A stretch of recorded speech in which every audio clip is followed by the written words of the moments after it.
Welcome back everybody to an Arkham Horror the Card Game playthrough video. This is the latest campaign, Edge of the Earth. It's a lovely cold December morning, so it's appropriate that we're going to be heading out into the Antarctic to discover the horrors that lie await for us there. So first of all, this is the latest campaign expansion for Arkham Horror. A new release method, a thick sturdy box with an insert, with new tokens, all the campaign cards there ready for us to play. We also get a nice campaign guide here, it's a ring-bound campaign guide, which is a great addition. So everything's in there for us straight away. So first of all, this campaign, there's a lot of reading in the first section. So we're going to skip that and just go through to the main action, the main scenario itself. So first of all, new things in this are checkpoints. So especially in the first scenario, there's a few checkpoints and there are different options you can take. You might skip out certain scenarios or go back to certain scenarios. But the game will say to save a checkpoint, so when you want to play again, you can carry on where you are. Locations will stay in play.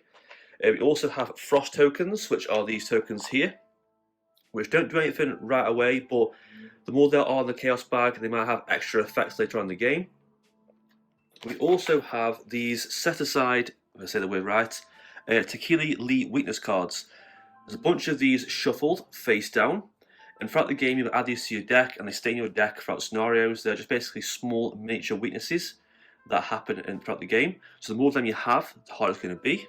Also, we have new signature allies for this campaign called partner cards, which are these set-aside characters down here. All with backstories and also unique cards that go with them as well. These are a new keyword in this game. At the start of each scenario of the campaign, we choose one of these set-aside assets for us to play. You can't add to the deck, but you can choose a different one each time you are given the choice. They can't play unless defeated. If it is defeated, root from the game instead, and then cross that character's name off the team section of the campaign log. So we're going to skip out this prologue part here because there's a lot of reading to do here. And just straight through to the scenario because there's just so much reading to do there. There's all the characters' backstories and stuff as well. In the shortened down version, essentially you are assembling a team to go into the Antarctic to recover what happened to a previous expedition in which people were found dead, slaughtered, strange bodies recovered in the ice, strange creatures, and you're going to go there and try and find some information, some research, and find out what actually happened in the ice years ago. So scenario 1, Ice and Death. It had been a long 8 weeks since you left Boston, and not about its toil. The Theodosia followed much the same route as its predecessors, the Arkham and Miskatonic, first sailing southward along the east coast through the Panama Canal before venturing toward the Antarctic Circle. As the weather grew steadily colder, icebergs became more and more of a problem for the ship to navigate. With the crew's expertise, the logs of the previous captains who made the same journey, you make good time. Soon enough, you spy the mist-covered peaks of Mount Everest, the terror ahead, marking the site of Ross Island, this ice shelf that will serve as the expedition's landing spot. As you approach the coast, Dr. Kensler, the rest of the team, meet aboard the deck of the Theodosia to discuss your plans. We'll use the same breeches buoy system as before to unload supplies onto the ice shelf, she explains. Mr. Fredericks, Mr. Ellsworth, Mr. Claypool, you will take one of our smaller boats to the shelf to find its landing zone. Mr. Carter, once we have a camp up and running, those aeroplanes are your first priority. Mr. Ashavak, I expect those sledges to help move supplies from landing to the camp. As soon as you reach the ice shelf, there's going to be a lot of work to get done in a short time. I don't want you to have to wrangle 3 dozen dogs and all that, so get them in order. Alaya rolls his eyes and idly pets Anu, who sits by his side. Yes, ma'am. Professor Dyer speaks up. I suspect the lack of ice melting and boring equipment means we aren't taking any mineral samples, he asks rhetorically. Dr. Kensler shakes her head. No need, although if we happen to find a suitable piece, we might as well claim it. That said, our mission is solely to collaborate with findings you made with Danthorpe and to bring back more evidence of these ancient species, these elder things, as you dub them. A living specimen would be ideal, of course, such a strange alien beast trapped in the ice throughout the ages. You'll likely be discovering a live woolly mammoth, I suppose. He barks at that. A living specimen? Do you know these things killed several of Lake's men, right? And how do you propose we capture one exactly? She blinks. You're the expert, William, you tell me. Dyer walks off, shaking his head and muttering angrily. I knew this was a bad idea. Alright, you'll have your assignments. We will reach land within the hour. Be ready, Dr. Kensler says, dismissing the meeting. If watching go below deck, you approach and remark that you aren't sure what you're going to be doing just yet. Oh, There will be enough manual labour to go around, she replies with a hint of a smirk. After 2 weeks and many hours of hard work, the expedition is ready to make its first foray into the cold, dead continent of the Antarctica. Mr. Cadder, along with 2 other mechanics, have fully assembled 3 aeroplanes on the flat ice shelf, a perfect place for takeoffs and landings. Your team congregates by the aeroplanes, along with several days' worth of camping equipment. The plan is to fly 2 of the planes over the vast, jagged peaks, taking aerial photographs of the stone mentioned in Dyer's account. That is, such a thing really exists. If we can find a safe landing zone, we'll set up a temporary outpost, as Kensler explains. Dyer, Danforth, Fredericks and Claypool will stick around while the rest of us head back to base camp.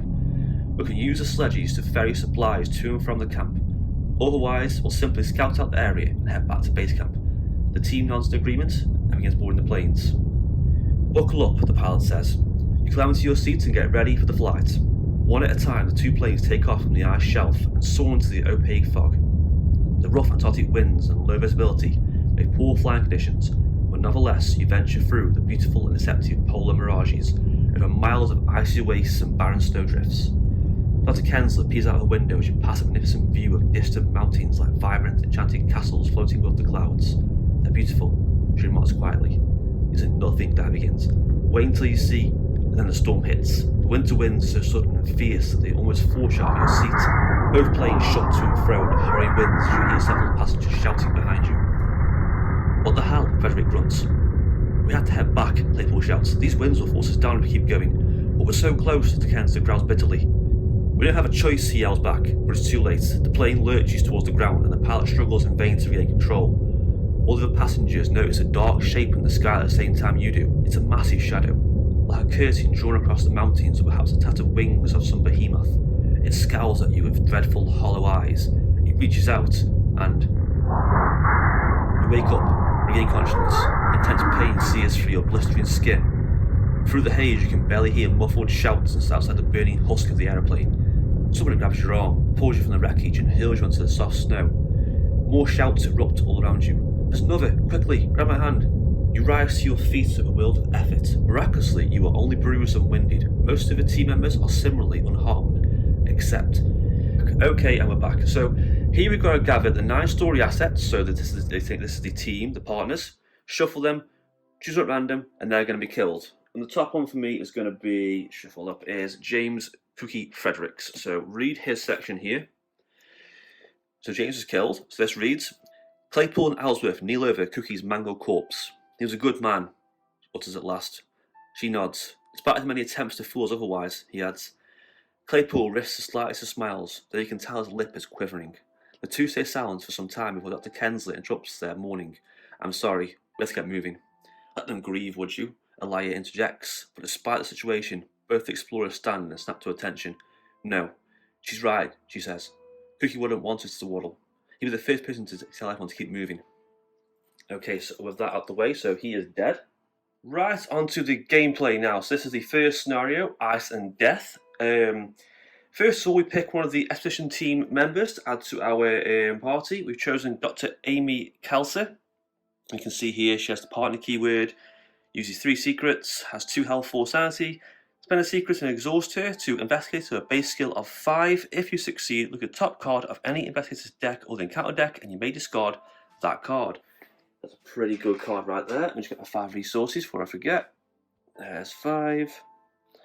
I'll use resources for secrets on here. Okay, we've got location to play. We start at the crash site. We've got precarious ice sheet, treacherous path, frozen shores, and snow graves. We set each uncharted location out of player's side. Set each skittering nonsense enemy out of play. Set the terror disguise enemy out of play. Shuffle the Teleki Elite weakness cards together to form the Teleki deck, which is this small deck of weakness cards here. We'll put this to the side. And we're ready to begin. So, first of all, let's go through the deck. So I'm using Lilly Chen. She's a mystic character. She is a martial artist. She has 3 willpower, 2 intellect, 4 attack, and 3 evade. Chosen warden keywords. You begin the game with each discipline in your deck in play, unbroken side face up, which has 7 health, 7 sanity, and her pull an sign token. You get +2 for the skill test, and for the test ends, I can flip a broken discipline you control to unbroken side. So what she does is she has 4 discipline cards. So I've got one here, I've got 3 more here, sorry. They're all permanents, they all have 2 sides, unbroken and broken. They give a permanent stat boost. So what I'm using currently is Discipline of Fate. It gives me a +1 fight. Each one has an action. So this one says here, as an action, I get +5 skill value for the next skill test. You perform this turn. After the skill test ends, flip it over. It doesn't provoke attacks opportunity. And you can see here, it doesn't give me a stat boost, but to flip it back over again, it says after the round ends, if you perform no skill test this round, flip it back over to unbroken side. So it starts with 1 in your deck. And for every 15 XP you earn, you can add a new discipline into your play area, so you get stronger and stronger as the game goes on. I've also got In the Thick of It, which is a permanent card. You purchase a deck creation. You suffer 2 net total physical and or mental trauma, which has got 1 of each there. But then it earned an extra 3 XP, which is just handy for extra deck building options. So we've got the act card here reads, search for a campsite. You're going to have to find a way back to the camp and soon, or you'll have to make do camping in the wilds. If each investigator is at the same location and it has no clues, resign. You set up camp. Objective reads, find somewhere safe, set up camp. If you do advance, the higher the shelter value of the location you resign at, the better. So we've got to find somewhere with a lot of shelter.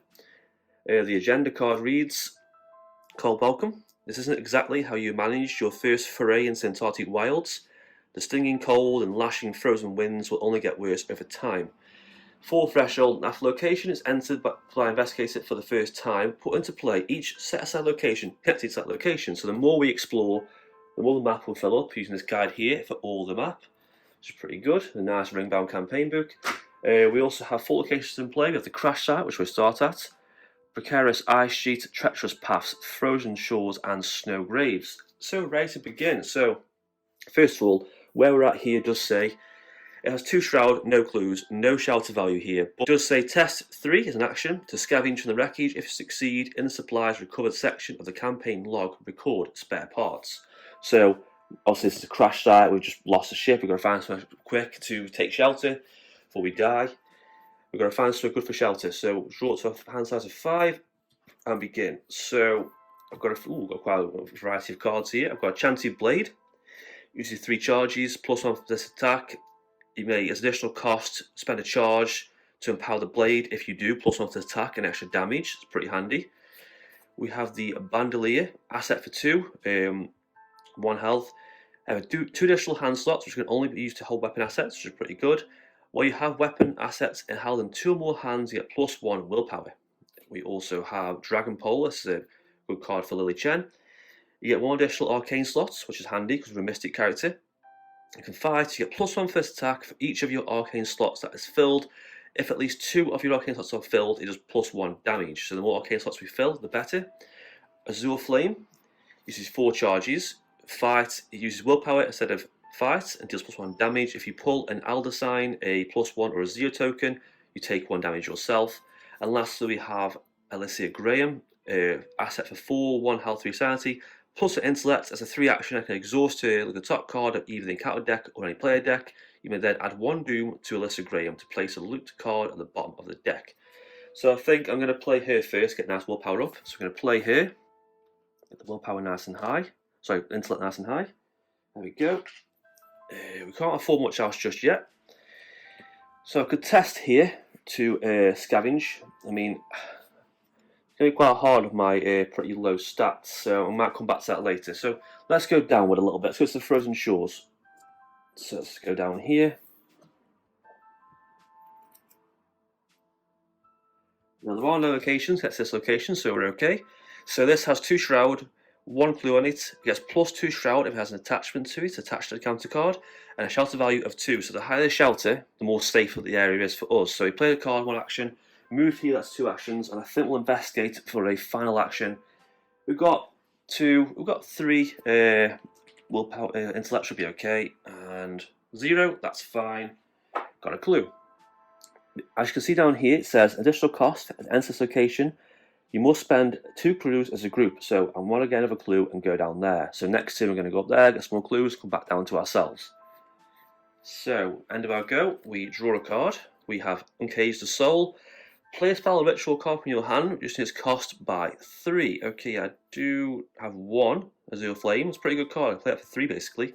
It's a pretty good card to have.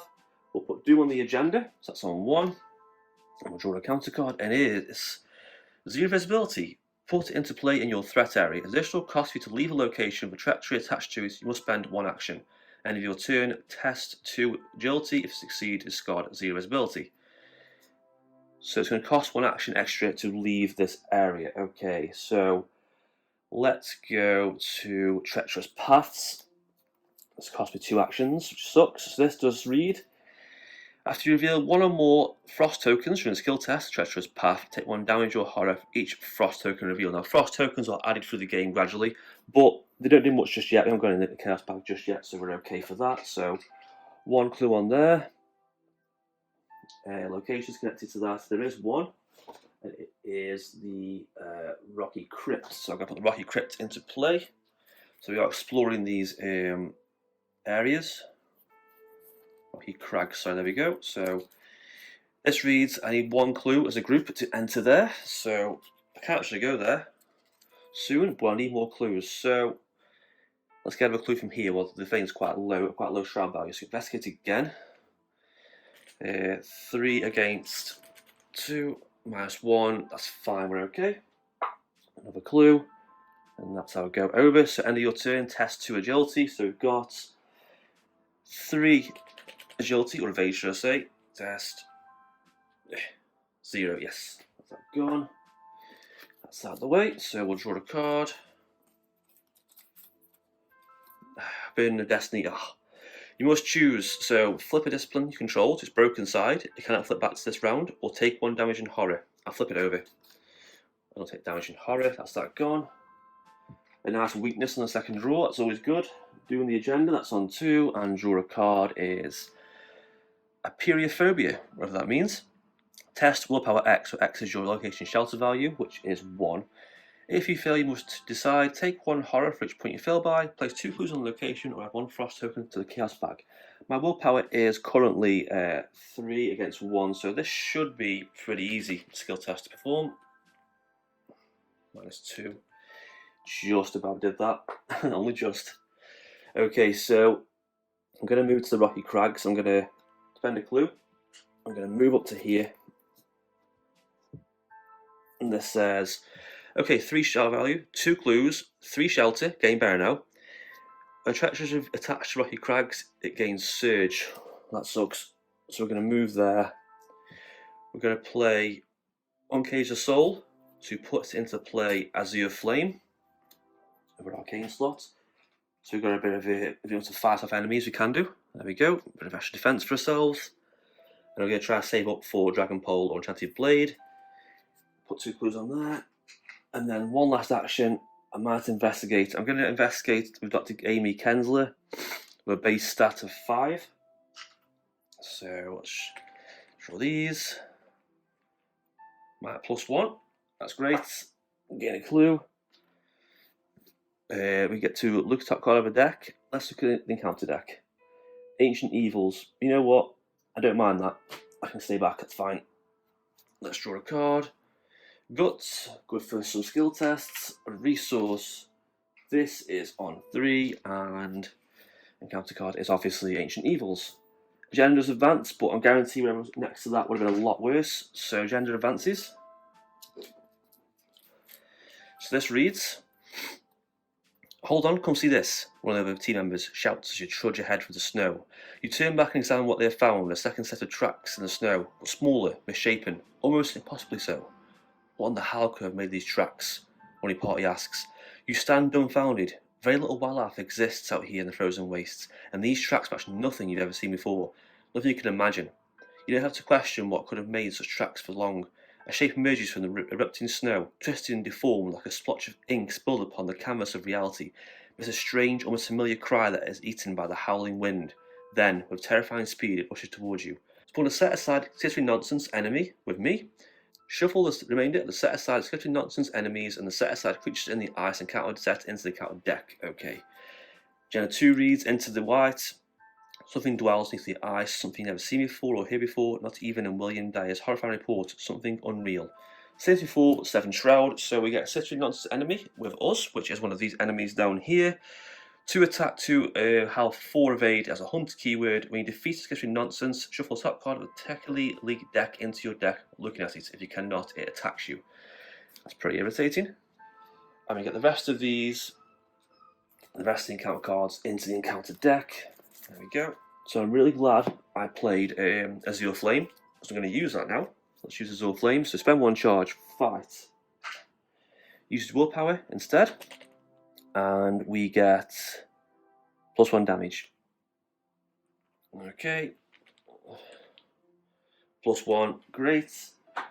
+1 damage is 2, that's that killed. Top card Ticklicky deck into my shuffle it in. So these cards they aren't major bad weaknesses, but they are pretty irritating. So that's in my deck now, a little extra weakness card. There we go. Okay, and I want to play... I want to get out of this location first. I'm going to investigate and then leave. Sorry, my bad. I should have put the crystalline caverns down here when I went up there. It doesn't make a difference though. But this does say I need 4 clues as a group to enter here. Wow, 4 clues is a lot of clues. Okay. So we're going to investigate here for our second action. We're going to use Amy Kensler. Yes, we'll investigate with her. Exhaust her. Do this. Base skill of 5. Come on. -1 is fine. So we gained a clue. Sorry, that should be there as our barrier camp. Lot of locations here. That needs 4 clues as well. So we're going to move back down to Treacherous Path, I think, and wait there. So that's how I'll go over.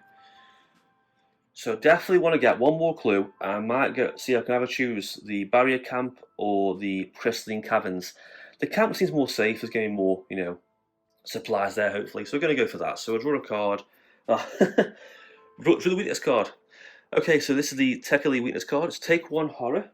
We're going to do that now, and then place Tekalihi on the bottom of the Tekalihi deck. So it does got your deck.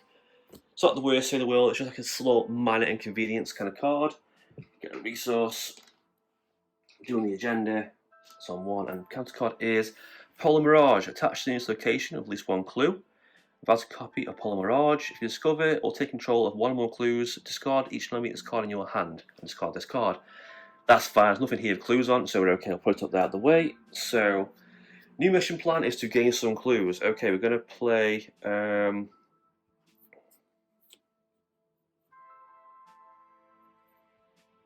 play Bandolier. First action. Second action is to move to the frozen shores. And then move to the snowy greys. I need to spend 2 clues though.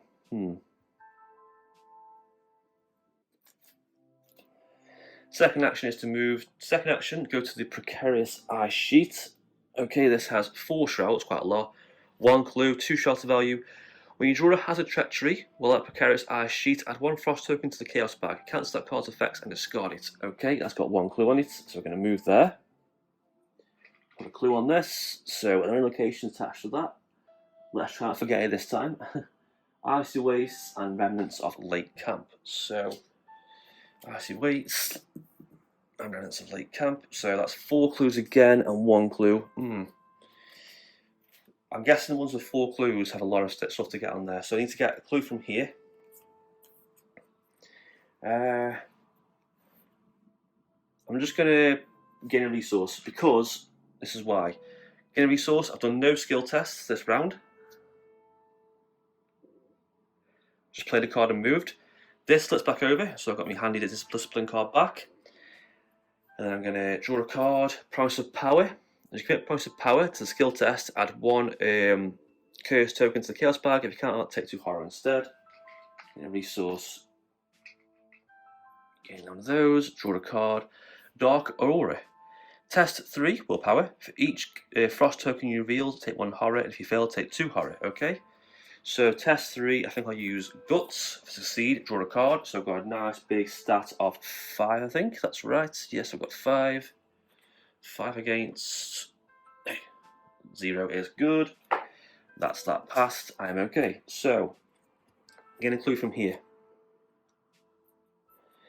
We're going to use Discipline plus 5 skill value for the next skill test you perform. After the skill test ends, flip this card over. So we've got a massive boost of intellect. Oh, a green one. If you fail, shuffle top card, take a leaky deck into your deck. We didn't fail, so we're okay. We gained a clue. So I think it's time to go to the barrier camp. So second action, we're going to spend 4 clues and go to the barrier camp. There's a lot of places to go here and things to find. Okay, so we've got barrier camp here. So, shelter 7. That's pretty good. So it's got 4 shroud, 3 clues. Parlay, test full willpower to convince some of the explorers here to give you something useful. If succeed in the supplies recovered, a section of the campaign log recorded dynamite. Oof, dynamite. I want that dynamite. Okay, so we're going to go there. You know what? I'm going to use one of the new 3 chaos tokens on this. It's pretty smart. So I'm thinking I'm going to rest there. That's going to be the end of my campaign. I'm going to gather the clues and take shelter in the barrier camp. What I'll have at Star is there's lots of places to go to, so I think I'm going to go there when I do this though. So we're going to move there. We're then going to, let's see, we're going to play Dragon Pole. We get an extra arcane slot. Got a lot of cards down here. Check my slots are okay. Yeah, we're all okay for my slots. Might go over it, so draw a card, overpower, get an enemy. That's pretty handy. So my plan now is to gather these 3 clues here, parlay, and then rest here for the night. Encounter card is Kindred Mist. Attached to this location, about a copy of Kindred Mist attached. When one or more cards from the Tekeli Lee deck will be shuffled into your deck while you're at the attached location, draw them instead, place them at the bottom of your deck instead of the bottom of the Tekeli deck. Discard Kindred Mist, end of the round.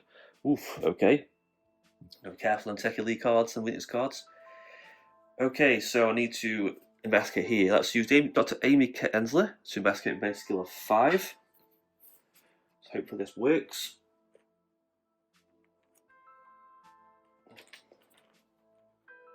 Zero is fine, that's good. That's that. So we've got 1 clue so far. There's 2 left on there. Succeed, top card of one of the decks. Let's look at top card of the deck here. Kindred Mist, get rid of that just in case. We've got 2 actions left. Let's use Promise of Power. Get a nice big 4 skill boost for our investigation here. So we've got 6, 7 against 4. This should be pretty easy. That again, -2. Yeah, that's fine. Put that down. Okay, it's the end of our go. So let's just draw a card. Spectral Razor. Add your willpower value to the skill value for this attack. Immediately before this attack, you may engage the attacked enemy. This attack deals +1 damage or +2 if the enemy is non-elite. Okay, that's pretty good. I've had only 1 enemy so far. I may have just jinxed it by saying that though. Let's just see. So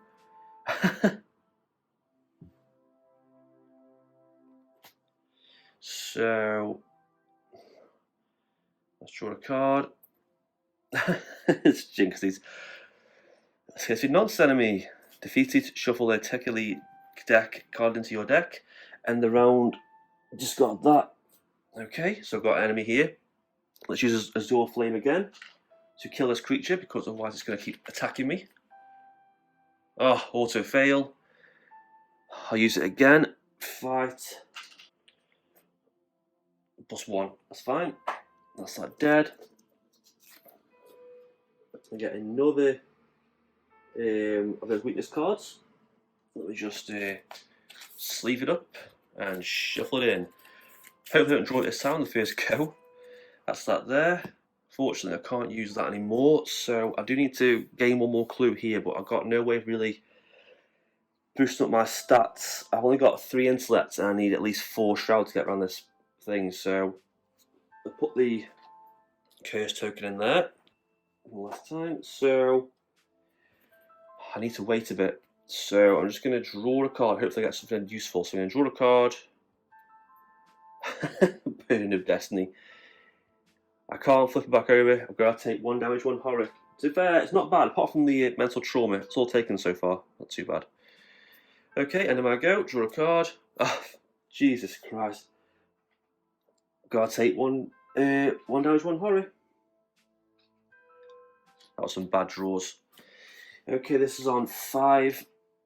Encounter card is... Oh my god, Sketching Nonce enemy again. Right. Let's use Overpower. So we've got Blast +2.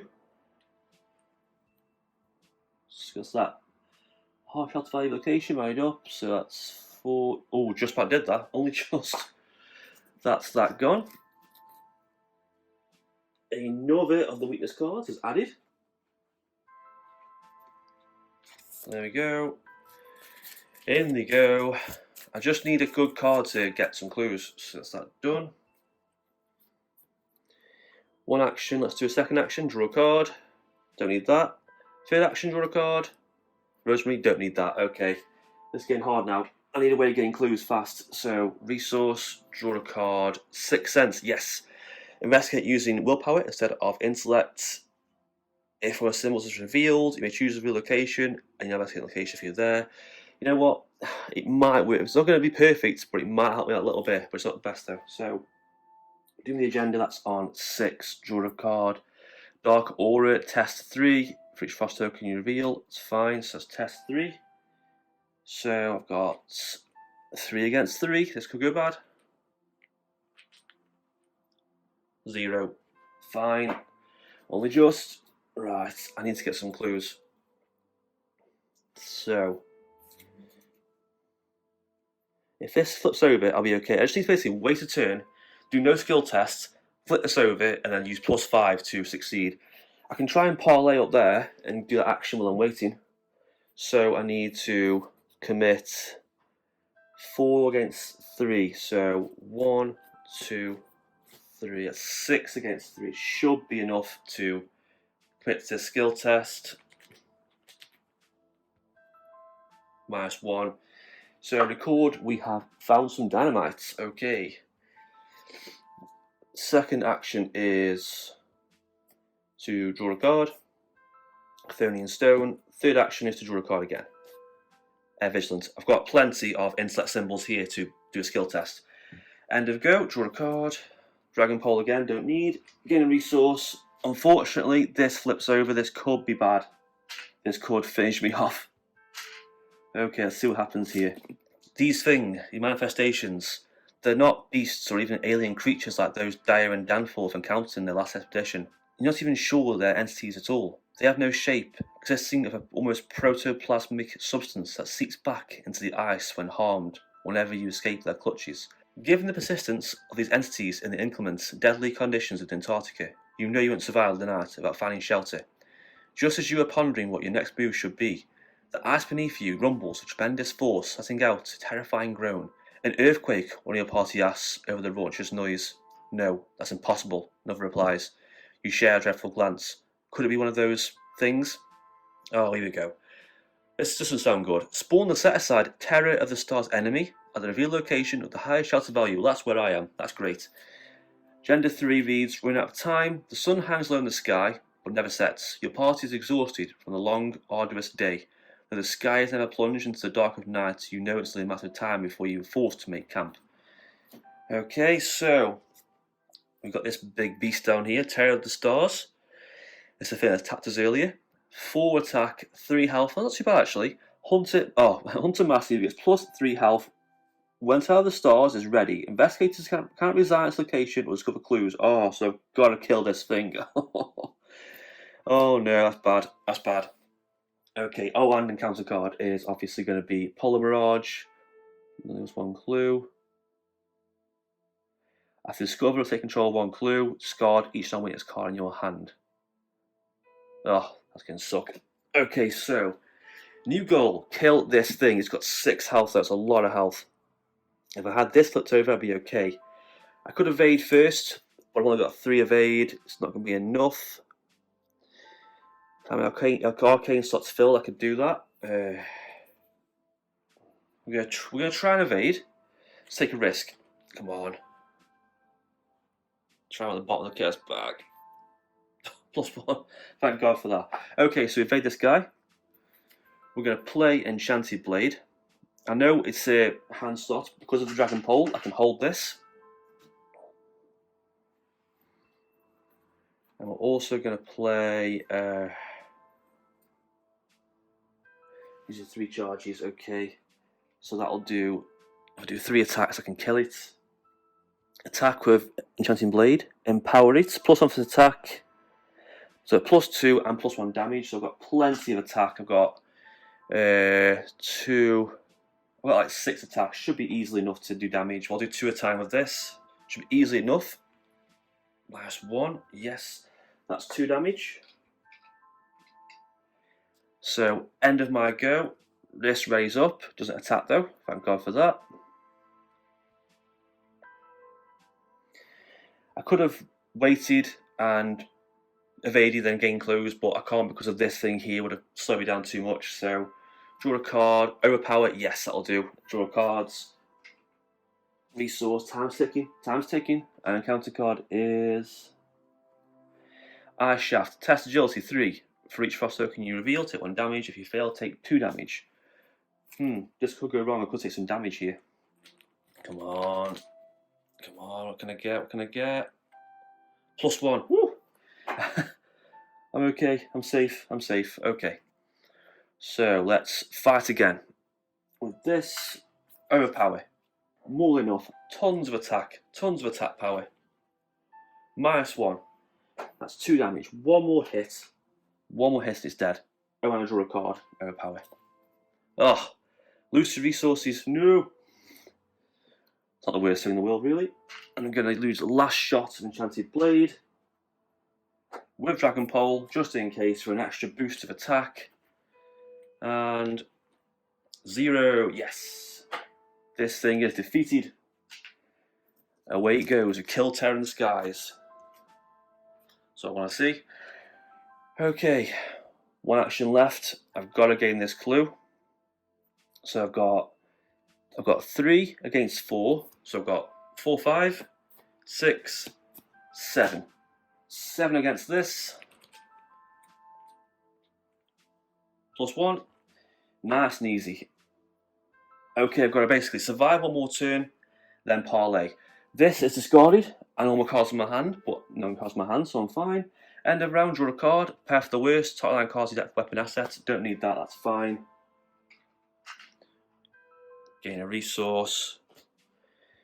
Doing the agenda, and hopefully this isn't too nasty, and it is Ancient Evils. Easy, easy.